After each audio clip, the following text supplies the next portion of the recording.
Olá, boa noite. Passado algum tempo, acho que foi para aí um mês ou mais, voltámos ao Frito em Casa. Desta vez a convidada especial, especialíssima, é Natasha Seixas e vamos perceber quem é a Natasha Seixas e o que é que... Vamos lá ver se agora não pede outro código. Já está a ouvir. Olá, boa noite. Boa Olá, noite. boa noite, Natasha. Peço imensa desculpa. E estes quase 7 minutos faz conta que isto não existiu. Peço imensa desculpa. Não sei o que é Não que há problema, aconteceu, mas caiu. aconteceu Não, qualquer coisa. pedi-me um código para poder Ok. transmitir. Foi qualquer Agora não coisa sei. que não devia ter Caiu. acontecido, mas aconteceu. Quando? Não há Ok. problema. Vou apresentar Natasha Eu acho que já Seixas. está. Estás-me a ouvir perfeitamente? Ok. Já está no ar? Já estamos em direto, ok? Mestre em Ok. Psicologia Clínica e aceitou o convite para estar aqui em direto no Frito em Casa. Psicologia Clínica e Aconselhamento, licenciada em Psicologia e Psicopedagogia Curativa, isso, não é? Tenho duas licenciaturas, a primeira em Psicopedagogia Curativa e a outra em Psicologia. E depois mestrado em Psicologia Clínica de Aconselhamento, sim. Ok.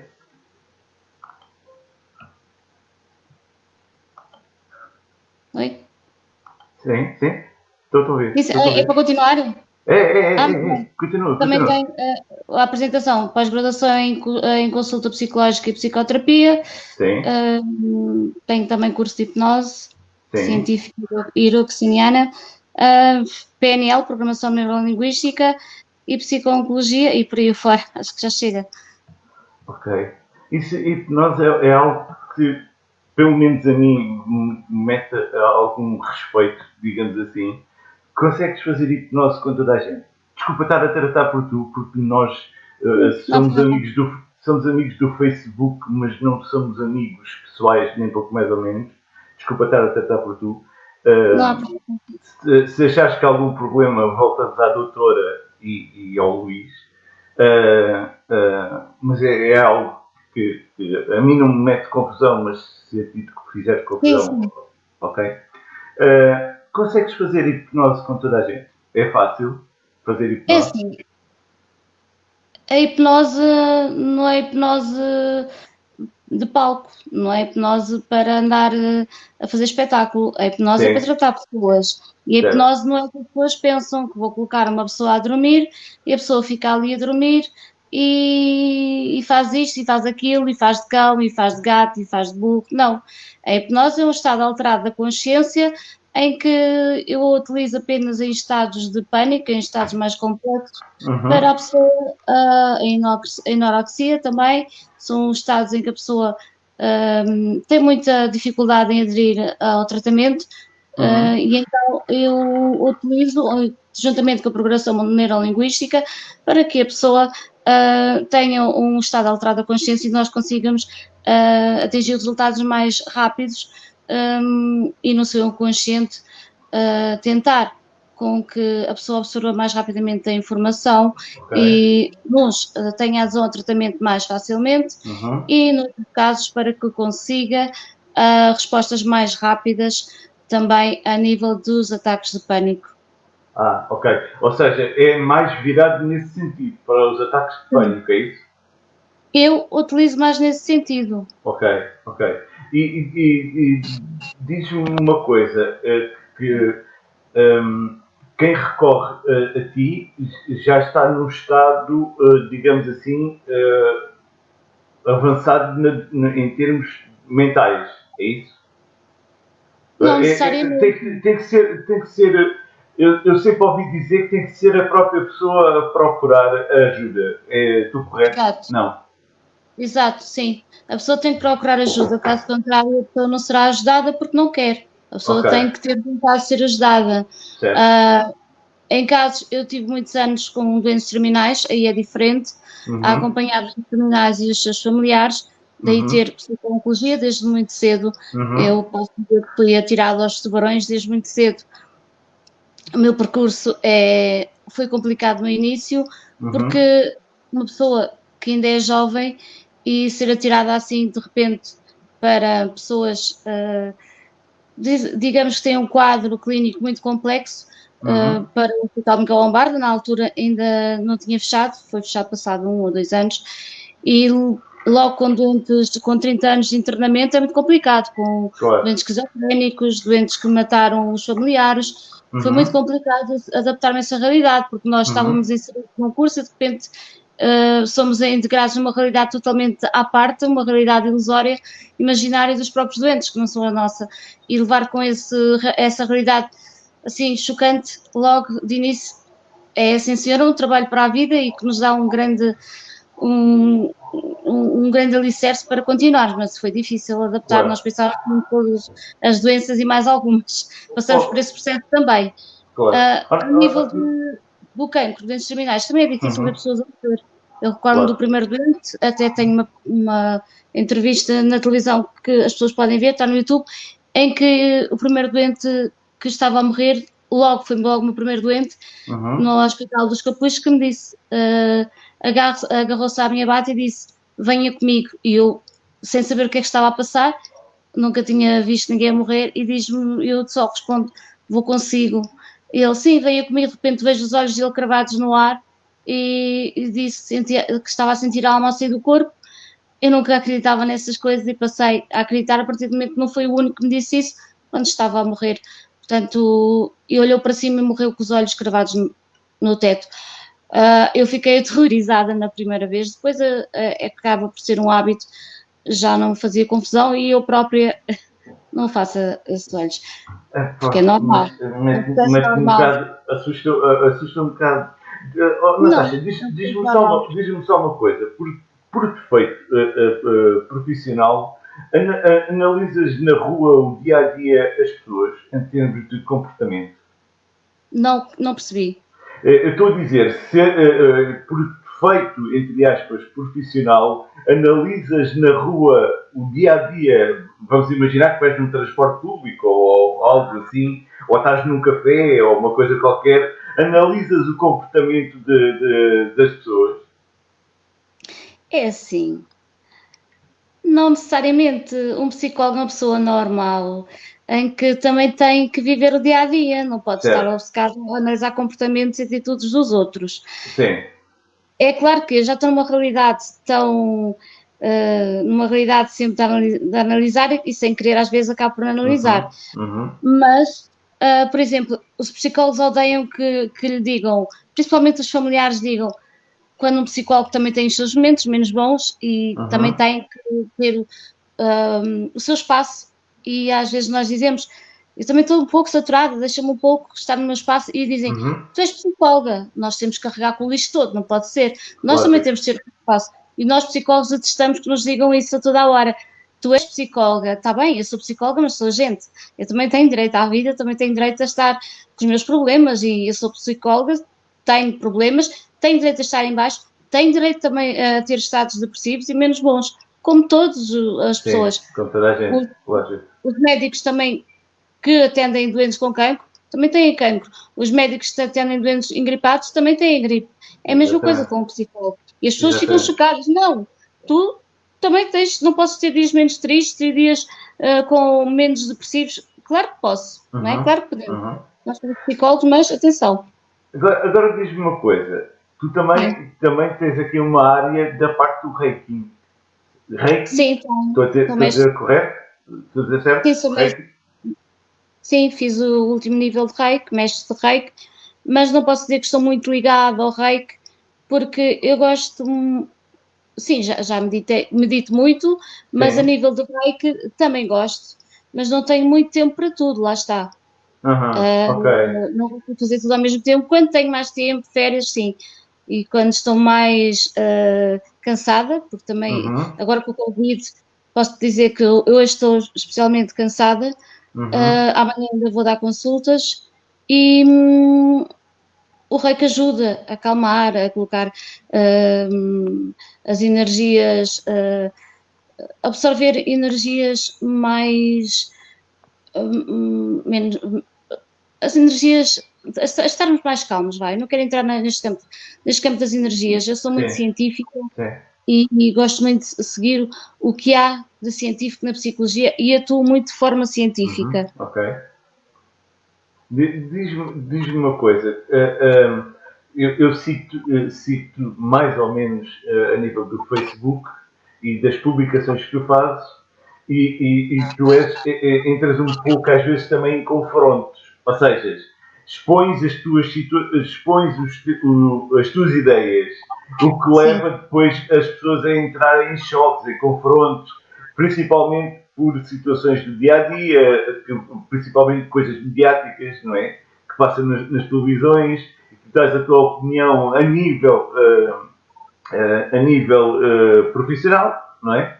O que é que tu sim, achas que aquela pessoa tem ou que vai ter?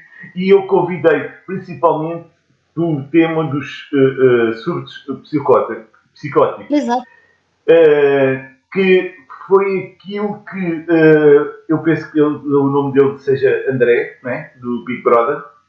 penso que é André, sim, o primeiro é o André, o outro não sei. Ele tem Sim, dois nomes, não sei como é que sim. pronto, sim, que toda a gente fala que ele teve isso, ou seja, teve um surto psicótico. Exato. Foi, no teu entendimento, também foi isso que ele teve. Foi um surto Aliás, psicótico. no meu entendimento, sim, eu gosto de ver o Big Brother só por uma questão de analisar comportamentos e atitudes, porque o Big Brother é o quadro da nossa sociedade. Exatamente.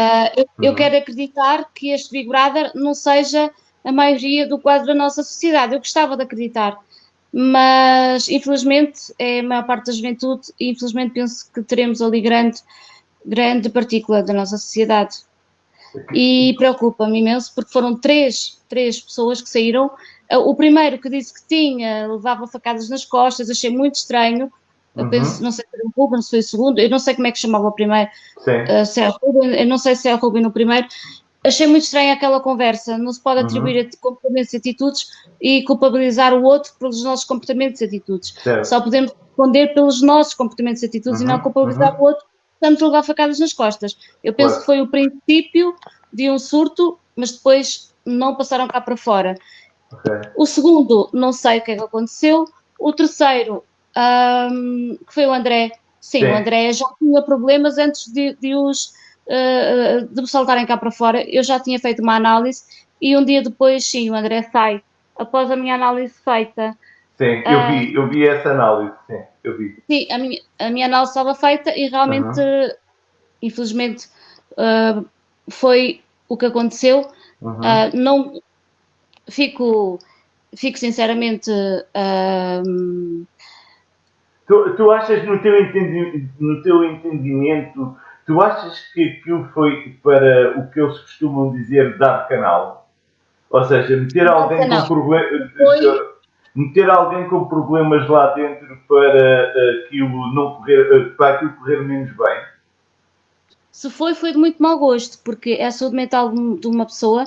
Eu não Sim, acredito que os psicólogos, meus colegas, façam isso, porque é a claro, saúde mental de uma pessoa que vai ter repercussões a nível dos outros concorrentes também, vai expor em perigo não só a própria pessoa, mas como as pessoas que estão à volta, porque um surto claro, psicótico sim. não é brincadeira, uh, é igualmente perigoso para quem sofre e para quem está à volta, como eu referi. Mas, O André não estava bem, uhum, já desde que entrou verificava-se uhum, comportamentos e atitudes menos congruentes. Ele não tinha um discurso normal, ele tinha um discurso confuso. Logo quando esteve no confessionário com a Teresa Guilherme, e uhum, percebia-se que ele estava completamente com uma gestão da realidade. Ele já estava com comportamentos e atitudes atípicas, eu uhum, já tinha referido isso, uhum. e fico um pouco preocupada o porquê não terem intervido logo, porque estas situações requerem uma intervenção rápida, urgente, para que não tenha repercussões mais tarde, como está a ter agora o Claro. André estar internado, um lamento imenso para ele, Agora, para a família. agora para um leigo, que é o meu caso, não é? Esclarece uma coisa, que há pessoas que dizem que é surto psicótico, há outros que não, dizem que não é. Para um leigo como eu, o que é um surto psicótico? É tipo um ataque de fúria? a pessoa perder a noção da realidade, deixar de saber onde é que está. O que é um surto psicótico? Por um leigo, sem ter aquelas palavras de médico, não é? É a perda de contacto com a realidade. É um estado. É tu estares para lá da realidade, ou seja, é um estado confuso, é um estado alterado da consciência, em que a pessoa está num estado imaginário, ilusório, à parte da realidade, não percebe a realidade do real. Daí, é perigoso. Sim. A pessoa pode estar a cometer algo grave, algo mal contra ela própria, magoar-se, por exemplo, ou magoar os outros e não ter noção da realidade. Ok. Então... Por isso não é se cometer algo grave, não é culpado pelos seus atos, não responde pelos seus atos. Ok, já percebi.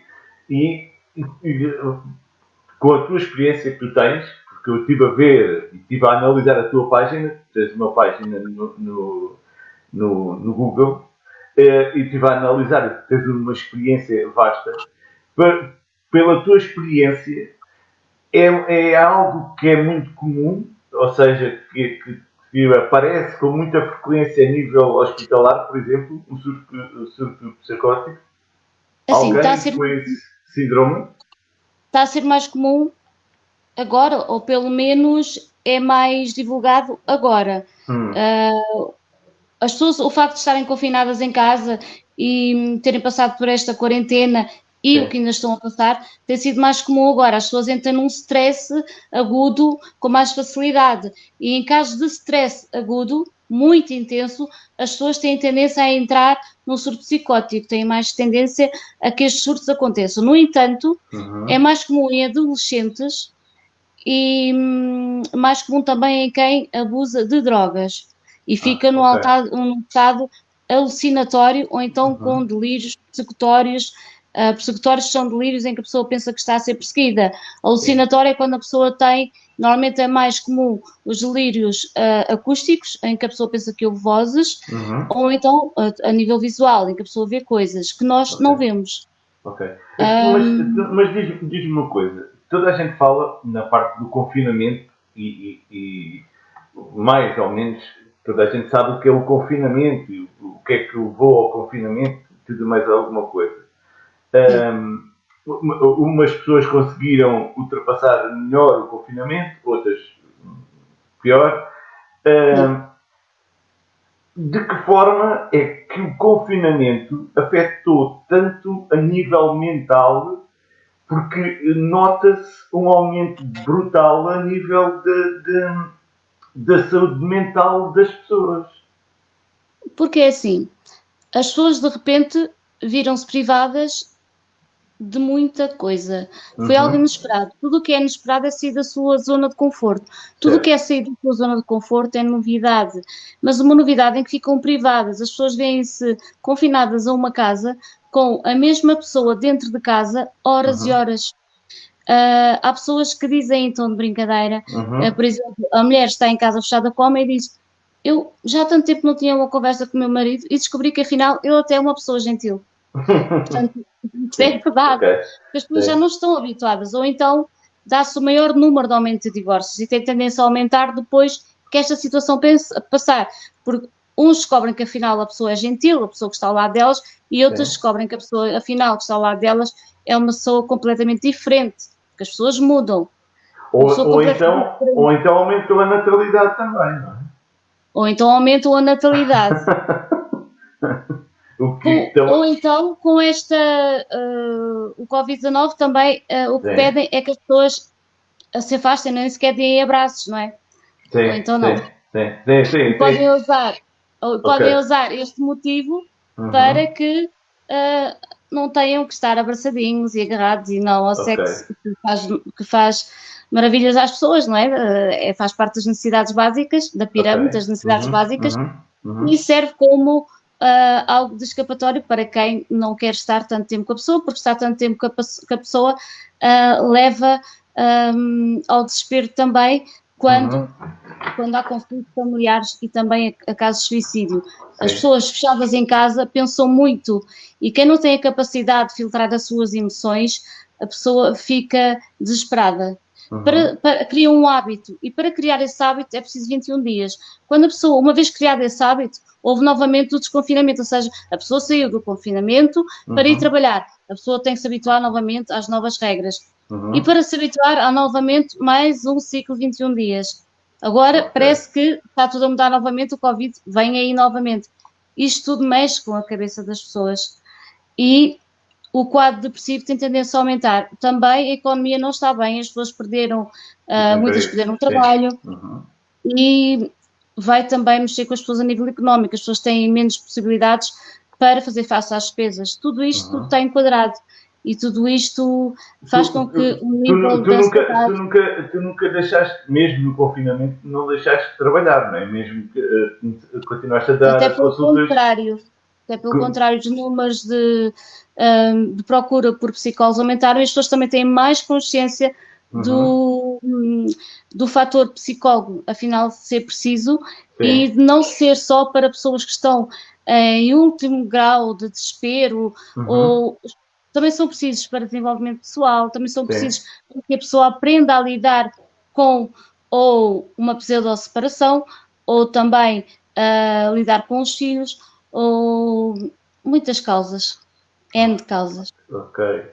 Eu sei que este tema não era para ser falado, digamos assim, ou não estava dentro do que nós tínhamos previsto, mas uma vez que está muito próximo de mim e está relacionado com o meu dia-a-dia, digamos assim, e que tu abordaste o tema, que foi os ataques de pânico. Os ataques de pânico resultam em qualquer idade, ou é numa fase mais adulta que podem aparecer? Ora bem, até pelo contrário, os ataques de pânico surgem em crianças, já em maior incidência. As crianças podem ter ataques de pânico por várias fobias. Podem ter como comorbidade muitas fobias, como a fobia social, a fobia escolar, e cada uma delas tem o seu contexto. A fobia escolar, a criança tem medo de ir à escola por qualquer situação, e há pais que obrigam a criança a entrar. A criança, por vezes, é birra, sim, mas nem sempre é birra ou angústia de separação. É preciso saber discernir estas situações para que não haja mais lesões a nível mental na criança. Há outras fobias. Temos também a agorafobia, temos também outros ataques de pânico generalizados, que a pessoa não sabe. A pessoa às vezes nem sabe que sofre ataques de pânico, pensa que tem aquela falta de ar, ou o coração bater muito, pensa que se trata de um ataque cardíaco ou que tem alguma doença grave. A pessoa nem faz ideia. É o primeiro sintoma que a pessoa pensa que é o ataque cardíaco. Exatamente. E faz todos os exames e mais alguns, percorre vários métodos, não admite que lhe digam que não tem nada, porque tem que ter alguma coisa, até que por fim vai procurar um psicólogo e um psiquiatra e diz, afinal, só pode ser mesmo ataque de pânico. E até admitir isso leva muito tempo e há muito sofrimento. Por acabar por admitir é já um grande passo para a cura, e a pessoa, quem está a me ouvir, por favor, procure ajuda profissional, e acredito que é possível viver com qualidade de vida. E um ataque de pânico não é o fim do mundo, parece, mas não é. E pode ser semelhante mesmo a um ataque cardíaco. Só que a diferença é que não se morre. E o ataque cardíaco mata. O ataque de pânico, o ataque de pânico não mata. O ataque cardíaco mata. O ataque de pânico não. Sim. Passa sim. E tu achas, estamos a misturar um bocado os assuntos todos, tu achas que a depressão, o estado depressivo das pessoas, que se nota perfeitamente no dia-a-dia, em qualquer sítio, em qualquer lugar praticamente que vamos, as pessoas não têm vontade de rir, as pessoas não têm vontade de brincar, as pessoas, à mínima coisa, entre aspas, explodem. Achas que tem a ver com o contexto social com que vivemos?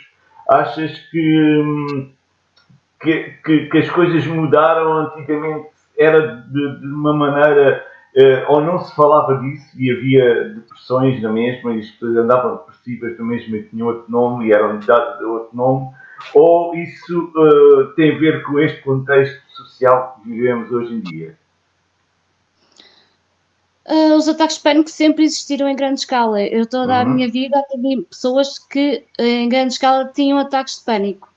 Simplesmente, hoje em dia fala-se mais da saúde mental. E ainda bem.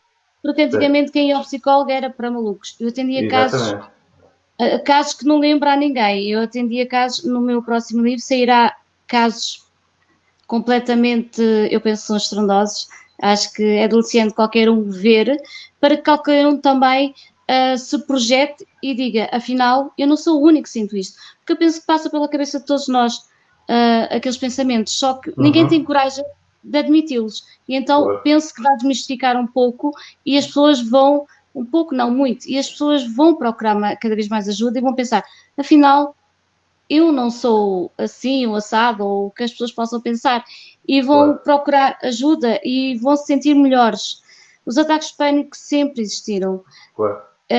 Agora sim, agora há cada vez mais ataques de pânico, porque o mundo assim o exige, a sociedade assim o exige, cada vez exigem mais de nós. As crianças cada vez aprendem a lidar com as emoções sozinhas, porque os pais cada vez estão mais ausentes, apesar de as crianças estarem mais presentes, ou seja, os pais, a maioria agora trabalham em teletrabalho, neste tempo do Covid-19, mas, e as crianças estão em casa, tivemos este tempo todo com as crianças em casa, eu falo por mim também, só que cada vez temos menos tempo, porque o teletrabalho exige-nos é que nós estejamos entre o ecrã, namoramos o ecrã uma série de horas e não conseguimos falar com os nossos filhos ficam sozinhos, entregues às suas próprias emoções. Exatamente.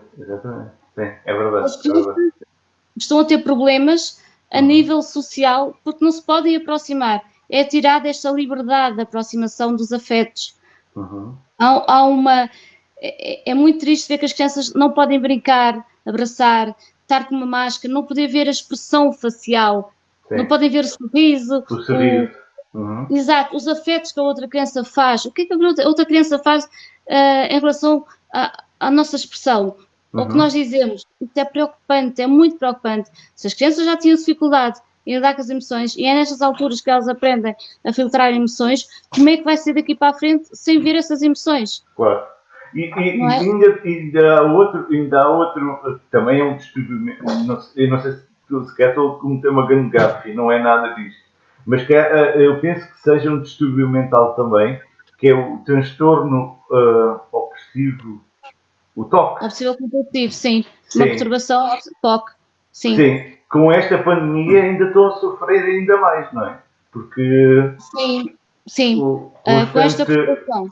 O constante lavar as mãos, o constante afastar as pessoas, o constante, não é? Ainda estão a sofrer mais do que sofriam, se calhar, antes. Quem tem a perturbação obsessiva compulsiva de lavar as mãos, de higiene, eu imagino o sofrimento que é.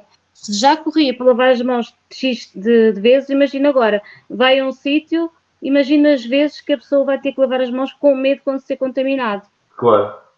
É um sofrimento horrível. E as pessoas fazem isso porque algo na cabeça tem um pensamento que faz para determinada ação. Ou seja, eu penso que se eu não fizer isto vai-me acontecer algo.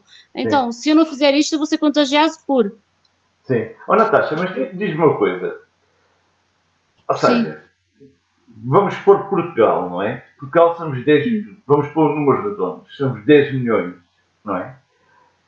O que é que tem que existir na cabeça de cada um de nós para uns terem depressões e outros não terem depressões? Um ter surtos psicóticos e outros não terem. Terem ataques de pânico e outros não terem. É as vivências de cada um. É os traumas de cada um que cada um tem. Então é assim, isto é uma pergunta muito... Tem muito que se liga. Então eu vou responder de uma forma muito breve. Ok. Sim, que amanhã vais trabalhar. Não há problema. Então é assim. Primeiro, tem a ver, muitos quadros psicológicos, muitos estudos indicam que tem a ver com a genética. Segundo, tem a ver com a vida de cada um. Terceiro, tem a ver com a personalidade de cada um. Quarto, tem a ver também com os neurotransmissores a nível cerebral do nosso sistema central, ou seja, isto quer dizer que quando nós temos depressão Sim. ou ansiedade, quer dizer que os níveis de serotonina e dopamina estão em menos grau, ou seja, estão para baixo. Uhum. E os níveis de adrenalina estão ao rubro. Isto quer dizer que nós temos falta de serotonina e dopamina. É isso que os antidepressivos vão fazer. Vão repor esses níveis para que nós fiquemos mais equilibrados no processo de homeostase. As pessoas não têm que ter medo de tomar antidepressivos. Só as benzodiazepinas é que se podem tomar durante 30 dias para não ficarem viciadas. Agora, os antidepressivos não viciam. Por favor, tomem medicação para não piorarem. Okay. A nível dos surtos, tem mais a ver, sim, com a genética. Pessoas que tenham na família alguém com problemas psiquiátricos. De uma maneira geral, isto também tem a ver com o ambiente. Portanto, isto tem uma série de fatores que vão, portanto, contribuir para a doença mental. E tem a ver com o estado na altura também, se há um stress agudo, algum acontecimento que tenha sido trágico para contribuir ainda para tornar as coisas mais complicadas e a pessoa sofrer algo traumático e então acelerar a doença, o processo de doença. Tu tiraste uma pergunta que era se a depressão é genético e a resposta é sim, não é? Ou seja, se houver alguém na família que tenha, a grande probabilidade que possa ter. Vamos imaginar, isto é um exemplo, um avô que tenha problemas psicológicos, não é? O neto ou o filho pode ter, é isso? Mais a nível do surto psicótico, esquizofrenia, surto psicótico, sim. A nível da depressão, não tanto. A depressão qualquer pessoa pode ter, independentemente se há familiares ou não. Ok. E em qualquer altura e em qualquer idade, certo? Sim, a depressão uma criança pode ter, uma depressão reativa, motivada por. Ok. Está bem, Natasha, não me queres chatear mais. Vou-te só fazer uma última pergunta. Que é a seguinte. Imagina que tu estás dentro da máquina do tempo. Sim. Estás dentro da máquina do tempo, mas para regresso, neste caso, para voltares atrás no tempo. Em que ano é que tu paravas e o que é que tu alterarias? E o que é que eu... O que é que tu ias alterar? Em que ano é que tu paravas? Sim, entravas dentro da máquina do tempo, só podias parar num ano.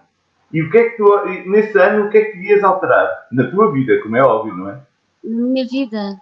Sim, na tua vida ou na vida de alguém, ou dizer assim, epá, não ia fazer isto, ou não voltar, ou então, sim, ia aproveitar aqui algo que se possa contar aqui, como é óbvio, não é?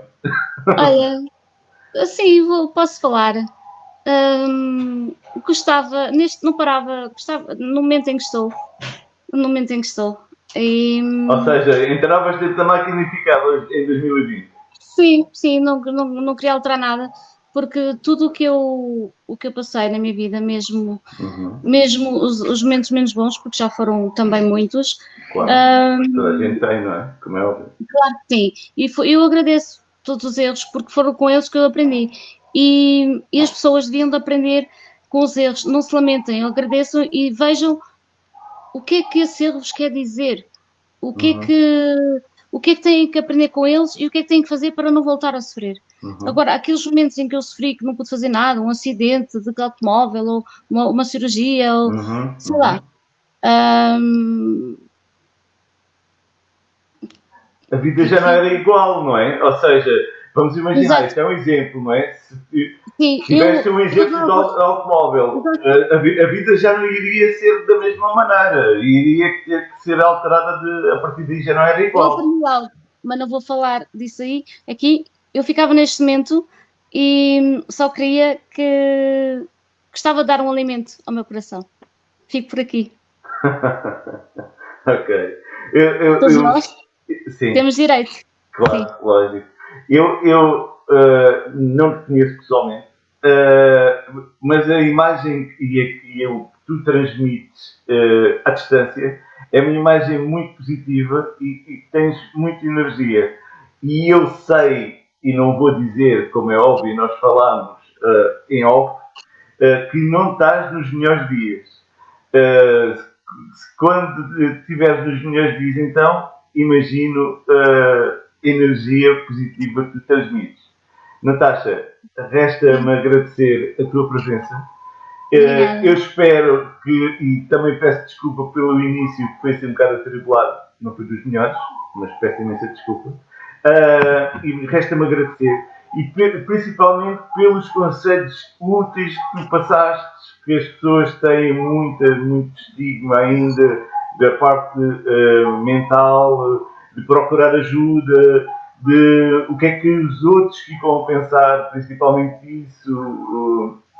E tu sabes melhor do que eu que trabalhaste nessa área, não é? O que é que os outros vão ficar a pensar, o que é que... Esqueçam isso, procurem ajuda, vão lá, se é preciso tomar medicação porque não tem que mudar, como outra coisa qualquer, se dói, a pessoa tem que tomar uma medicação para passar a dor, como é óbvio, não é? Se é preciso ser operado, vai ser operado para ficar melhor. E isto, a nível mental, é a mesma coisa. Exato, o que interessa é ter qualidade de vida e Exatamente. viver bem e não piorar, não é? Exatamente.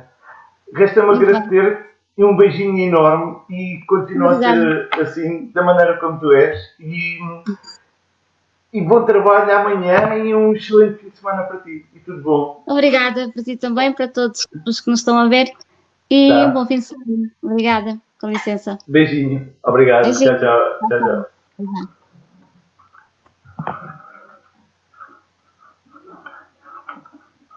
Podes ligar, que eu não sei se ligar isto. Ok, eu desligo. Obrigada. Tchau. Não.